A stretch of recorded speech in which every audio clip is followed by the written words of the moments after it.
first let me talk about a deployment. What you will see in a deployment. Let me just take an example of this Kubernetes dashboard deployment. So what are the parameters I will see in a deployment? So first thing is the name of the deployment, on which namespace it is in, when it is created, okay, and the labels. So I told that labels are very, very important in Kubernetes, right? So it has minimum, you need to have minimum one label for a service or the resource which you are going to bring in, okay? So bare minimum for a service or any resource which you bring in Kubernetes, you bare minimum, you need one node, one label. That's what this label is all about. And then annotation, we'll talk about that. We'll come to that. So the next update is, what is the deployment strategy for the application? So when I do a deployment, I need to define a deployment strategy, right? We talked about all-in-one, rolling update, blue-green, canary, okay? So the default deployment strategy which will be used by Kubernetes is called as the rolling deployment. So rolling deployment, what I said, so in any horizontally scaled environment, so what I'm going to have, so let's say I have 4 pods running for it, okay? So let me just change the color back. So imagine on a deployment, I have 4 pods in a horizontally scaled environment. When I want to do a deployment, I will take one pod out, okay, and I will deploy the new code, and I will add it back to the cluster, and I will be repeating it, okay.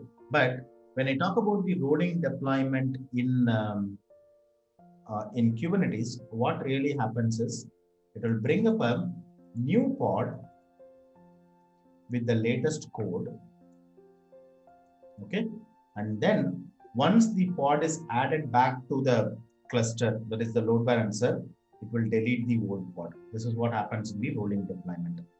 So basically, there I can define what is the number of pods it should take on a single step, because there is step-by-step rolling deployment, right? So that is what I'm going to define in the rolling update strategy. So there I'm going to define 2 parameters. One is called the max unavailable and another one is called the max search. That means when I say max unavailable is 25, out of this 4 pods, okay, so 25% of the 4 pod is 1 pod. So it will bring up 1 pod, and max search is something like that. In any scenario, what is the maximum number of pods it can go for, right? While it is doing this shuffling, like it will be bringing up 1 pod, and then once it is ready, it will attach to the load balancer, and then only it will delete it, right? So what is the maximum number of pods it can go? So I have also defined this as 25.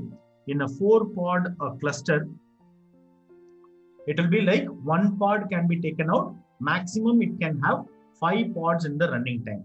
Imagine I'm saying it is like 50-50. Then it will take 2 pods at a time, okay? And a newer version of the pod, 2 pods will be taken, and it can keep up to 6 active containers at any given point in time. So this is where I'm going to define how many number of pods should be brought up with the new code, and how many numbers can be I can have it in the maximum scenario. So these are all the rolling update strategy, and all these things I'm going to give it in the YAML file. We'll come back to that. Okay. Then you can see it is mapping to a replica set. Okay.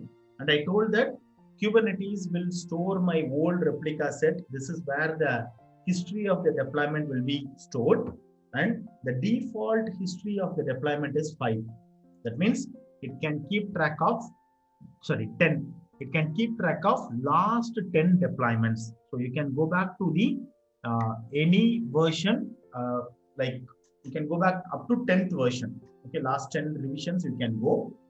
And next is your horizontal pod autoscaler. In deployment only, you are going to define the auto scaling concept. Okay, when I can scale up and scale down, Those things, we'll see that example. And in the deployment, if there is anything happened, I will see that in the events. So this is the options you see in the dashboard for the deployment. And if I want to scale up or scale down the deployment, right? Currently, while deploying, I said that, okay, it should have 4 pod. I want to increase it to 8 pod. It's not auto scaling. I'm manually scaling up the application. I can do it with this option. So this is the scale icon. So I can just increase it. Okay. And then from the UI, I can edit the existing deployment. So let's say this is my actual deployment YAML. So imagine if I want to change the image name of it. Okay. So this is the image name. This is the container image name. If I want to change it, I can change it. And if I update, a new deployment will be automatically created. Okay. So this is the option. So that it is available in both YAML and JSON format, whichever you are comfortable in doing it. But I would prefer YAML rather than JSON. Okay.